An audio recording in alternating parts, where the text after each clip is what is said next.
Local productions seen on Delta College Public Media are made possible with support from viewers like you. Thank you. Hello, and welcome to Dateline Delta. I'm Dick Dolinsky, a member of the Delta College Foundation Board of Directors. On today's show, we will hear a year in review from President Gavin and talk about the importance of year-end giving.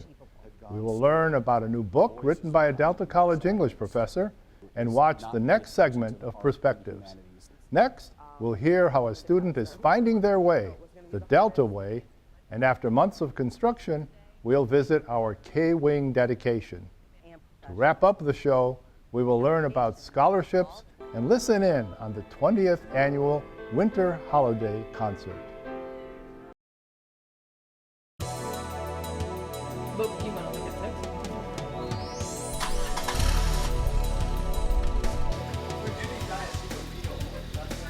What's the description for horn blend?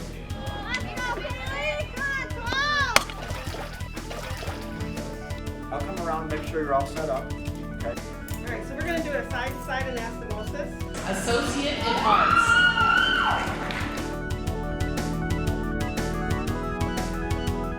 2025 has been a very exciting and educational year here at Delta College. President Dr. Michael Gavin looks back at some of the highlights. 2025 was another inspiring year for our students.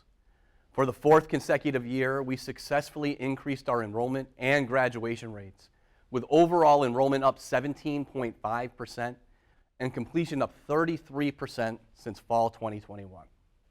While our overall numbers are exceptional, our work to remove barriers for our underrepresented populations is also noteworthy.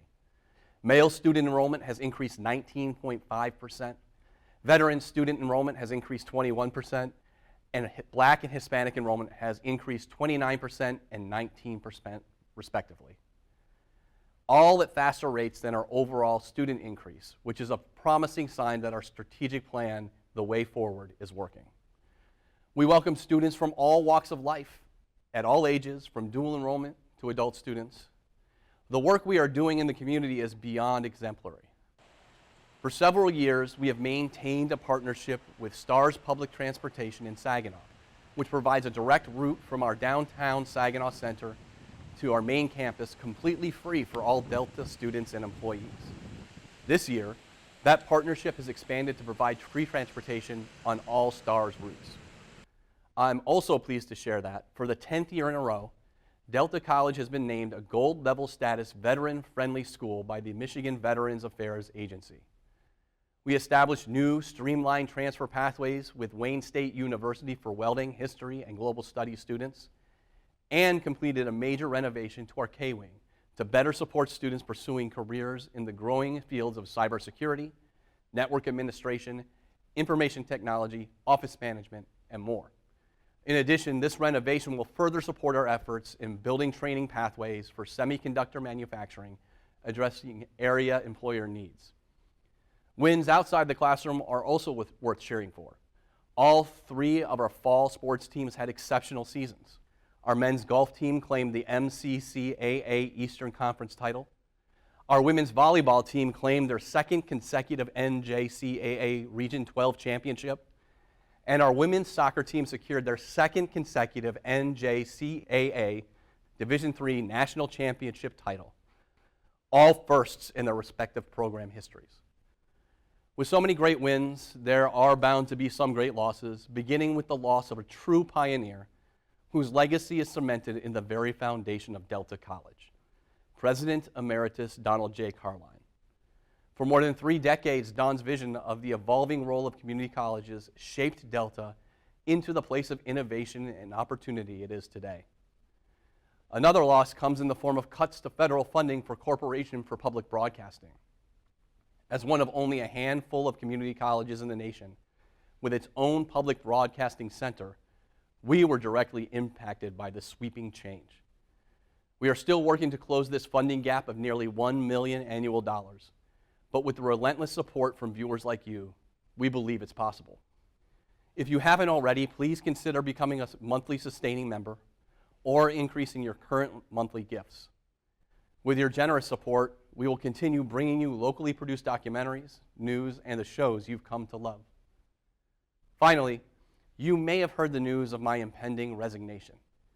I've been asked to play a significant role at building a national coalition beginning the start of the new year, where I will continue my efforts to defend higher education. It truly pains me to leave this wonderful institution, but I believe the culture and the level of excellence you've come to expect will continue in my absence. A national presidential search is in progress and is being led by the Board of Trustees and informed by representatives throughout the college and the community.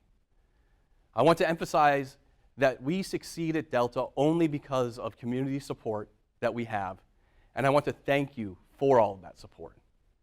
From all of us here at Delta College, we wish you a happy holiday season and a happy 2026. Delta College is grateful for the generous financial contributions from individuals in our community that support students and their success. Let's hear from Julie Dorsey, Foundation Manager, to learn why your gifts are so important this time of the year. At this special time of year, it's my pleasure to say a sincere thank you on behalf of everyone at Delta College who has the privilege of seeing the impact your support has every day on the communities where we live and learn, work, and play. Students have just finished their finals and are taking a bit of a break before winter semester begins. Thanks to generous scholarship support from donors, they know their dreams of earning a degree or certificate are achievable. And that's good news for local business, especially since 98% of our graduates stay right here in Michigan. It's hard to put into words how much it means to us to know how much Delta Public Media means to you. We continue to be so grateful for your support of this on-air programming that is simply unavailable anywhere else, and all it makes possible in terms of our station's outreach to families and educators wherever our viewers and listeners live. If you'd like to make a year-end gift to Delta College and or Delta Public Media, we can promise a great return on your investment. If your gift is postmarked or made online by December 31st, we will send you a tax receipt for this calendar year. Simply follow the instructions on the TV screen. If you are considering making a gift of stock or a distribution from your IRA, you can call the Foundation office at 989-686-9224. While campus is closed from December 24th until January 5th, you will have an option to be connected to a staff member's cell phone if you need to speak with someone. Please know that all of us at your community college wish you the very best this season and in the new year. Happy holidays, and thank you again. Delta College faculty member and author Jeff Vande Zande recently completed his 7th novel titled Blood of the Witness Tree. Delta College recently hosted a book reading and signing. Let's listen in. It turned its long snout toward the moon, and the sound out of its throat started as a howl and ended as a human scream.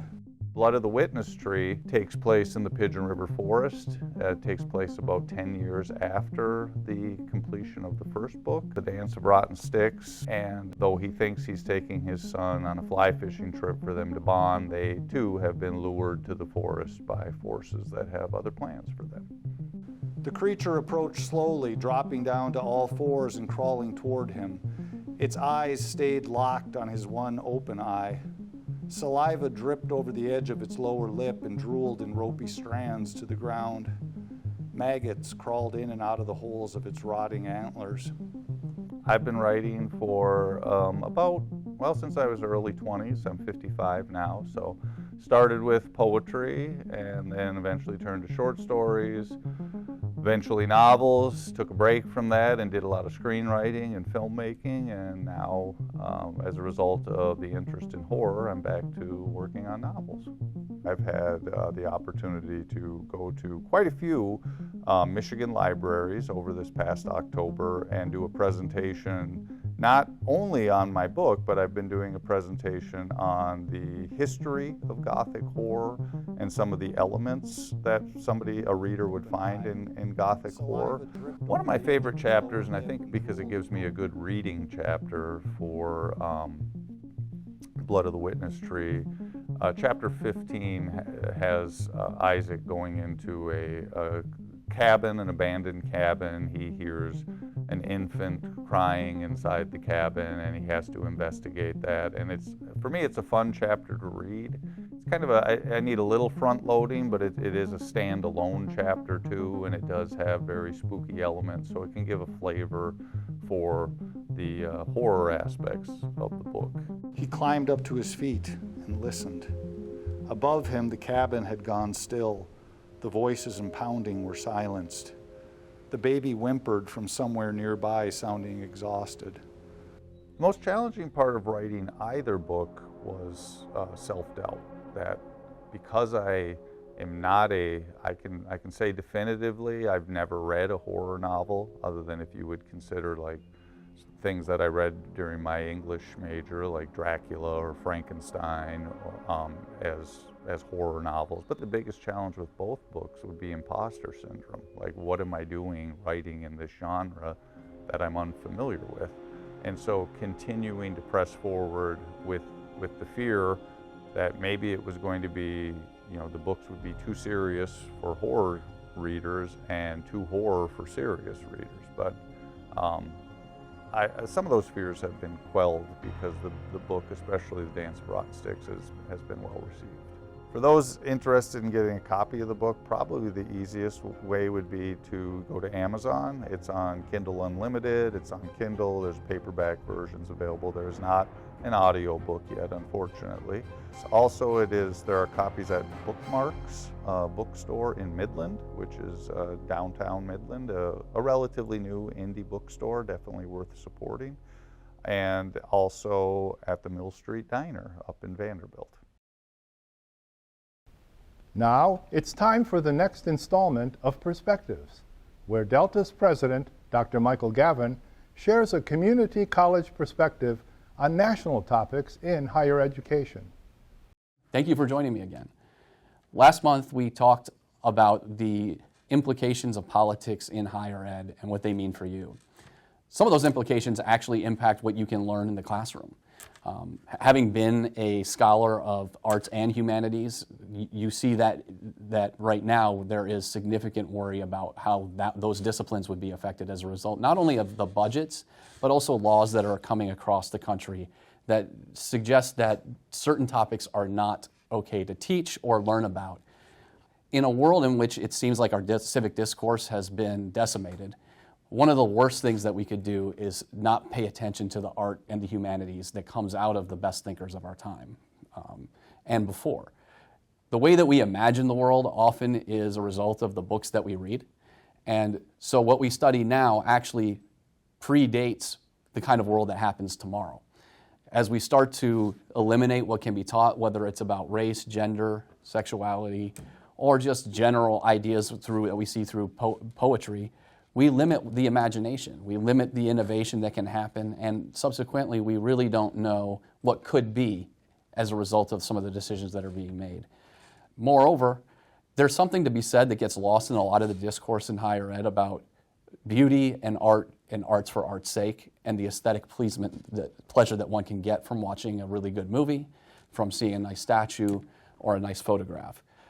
Those parts of what it means to be a human are often lost in the discussions about the value of higher education, how much money I'm going to make when I leave, and subsequently, I would argue that the world is a less happy place because of that. In the last 20 years, we've talked about outcomes and measurements that are very important, but what was lost in that is the heart and the humanity that comes from learning about those things that find themselves in arts and humanities. And so I would argue that as people go on their holiday breaks, that pick up a book, listen to some good music, and just enjoy it for its own sake, and let it saturate your heart so that we can have a better world in the process. The next student feature is on Ariana Zaragoza. She's a second-year welding student who loves to tackle new challenges. She admits she was first drawn to welding as a career path because of its difficulty level, combined with the artistic potential she envisions with this new skill set. I knew I wanted to do a trade, and I just fell in love with it once I got more into it and actually came and introduced myself to the faculty here. It was an automatic choice for me to get into welding. I like something that I feel like not everyone is doing, especially for women of color, and just a lot of it's men. It's a male-dominated field. So when I kind of sat back and just thought about different trades, I wanted to kind of start with the one that I felt was going to be the hardest. It's definitely been a challenge over time, but like I said, I like something that is a challenge. I like something that's new. I don't know, I just knew that it was going to be a field that I enjoyed. Really just the overall aspect of taking hot molten metal and turning it to something beautiful. It could be, to me, representative of painting. Honestly, I'm a big artist. And it's been a great experience, even since when I started in 2019. I didn't really know what I wanted to do then, but a lot of the faculty here was just very understanding of that. When I first went into it, I was doing third shift full time. Even my professor all the time, he would be on my back about it. He's like, you need to stop being so hard on yourself. You're basically doing the impossible right now. Going full-time work and then also coming in here, basically doing a free 8-hour shift while you're learning, and you're under hot material and you're getting burned and all this other stuff. And even through all that, I ended up being on the dean's list my first year when I was doing my certification. It really just showed me that I can do anything that I guess men in the field can do. You know, girls can do trades too. They can do the more dirtier hands-on works. Just showing them that there's other avenues that, aren't as explored. Back in September, we received an update on how the reconstruction of the King Wing was going. Recently, Delta College hosted a dedication ceremony as the renovation was completed. Let's go visit the event.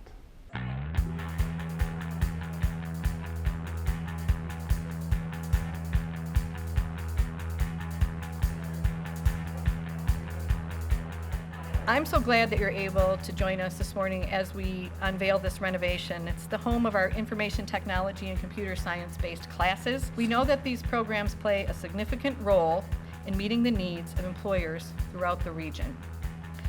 Delta is truly, and I know you all will agree with this, essential to our communities. And by providing the dollars needed to upgrade this high-quality learning environment, we have invested in our citizens and in the continued growth of our region. So thank you, especially to our Lansing legislators, for being here today, because they worked hard to secure the matching dollars for this project, and we appreciate you. The original 16,500 square foot facility was built in 1961 and had not been renovated from that time. And so its electrical systems had reached the end of the life, and obviously much of the other parts of the facilities had. The renovation also addressed a lot of safety concerns that were necessary to address, and transformed the space itself into state-of-the-art computer labs and classrooms that will support a wide range of computer, technology, and business courses. We added 4,700 square feet of new space, including an expanded cybersecurity room, multiple shared computer science rooms, and much-needed storage and study lounge areas like we see here today. We're expecting more than 1,000 students to use this space just next semester, with 80 courses scheduled. Investing in state-of-the-art education is setting an investment in the future of this region. Soon, students across many academic disciplines will have the opportunity to learn and collaborate in this remarkable space. This renovation not only strengthens our core programs, computer science and information technology, but also our administrative assistant programs, and it will expand to capacities beyond, reaching into high-demand technology-driven fields, such as data science and mechatronics. This wing is also home to Delta College's Cybersecurity Center, recognized by both the Department of Homeland Security and the National Security Agency as a center of academic excellence in defense education, cyber defense. and we are incredibly proud of that. We remain committed to teaching technology skills that are relevant, adaptable, and applicable anywhere. Our faculty and staff work tirelessly to ensure that our students are fully prepared, whether they enter the workforce directly or whether they determine that they want to go on to a university for a bachelor's degree program. Take time to tour the facility. It's going to be open all day, so stay as long as you wish, and thank you again for celebrating this exciting occasion with us.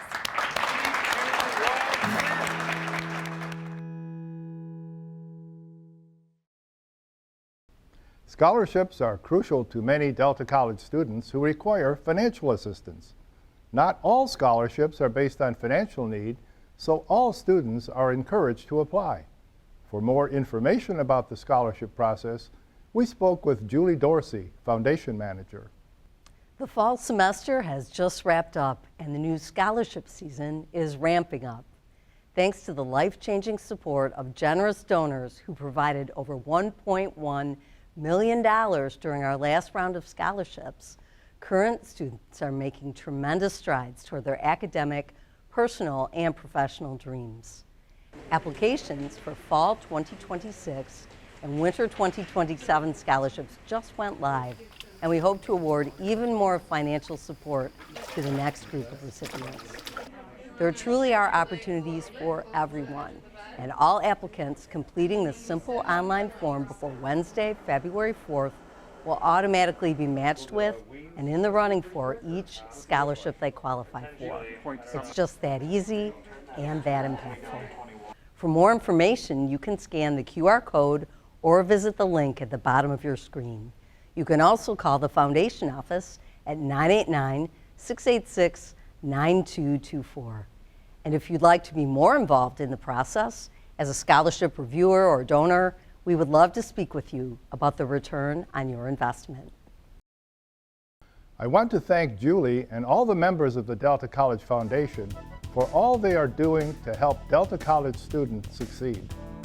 Now, let's see what's on the Dateline Delta calendar of events. The Delta College Planetarium will be hosting a series of shows during the month of January. For more information about these shows and events happening at the planetarium, visit their website at delta.edu/planetarium. Financial Aid Afternoon in downtown Saginaw. This event will take place on Thursday, January 8th from noon till 4:30 p.m.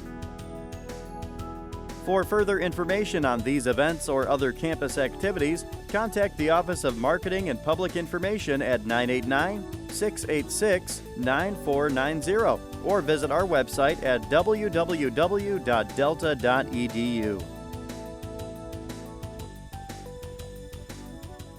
To wrap up our show, Delta College's Chamber Choir and Jazz Choir recently came together to perform a special winter holiday concert. Both choirs are led by Associate Professor of Music, Tim Hedrickson, and put on a beautiful performance. Let's listen in on part of the concert.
Local productions seen on Delta College Public Media are made possible with support from viewers like you. Thank you.